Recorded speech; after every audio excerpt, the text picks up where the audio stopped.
Saya is I'm going to show you how to cut iceberg lettuce for a salad. I bet you've been to tons of restaurants and ordered that wedge salad off of the menu. Well, I'm going to show you how to cut iceberg lettuce so that you can make your own at home. So the most important thing to take a look at is the status of your lettuce. And as you can see here, it doesn't look too nice underneath. But the best thing about the way we clean this lettuce is that we're going to cut this right off. So we'll go ahead and chop off the end of the salad, and that'll be nice and clean.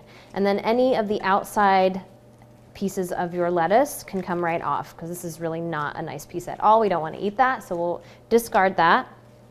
And we'll check any of our other pieces, make sure to do the same thing.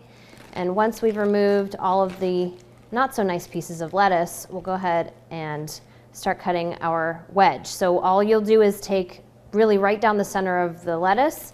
Careful not to cut any of your fingers, of course, and cut right down the center so that you have a couple of halves. If you want a huge salad, you can definitely use just this portion.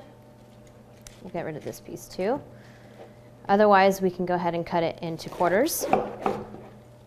And you have your wedge. Dress it up and you have a wedge salad. You can also continue to cut this piece so that you have finer pieces. Crush your wedge down. Just opens everything up so that all these pieces come apart, and really just cut small pieces until you are finished. And there you have your iceberg lettuce all ready to eat.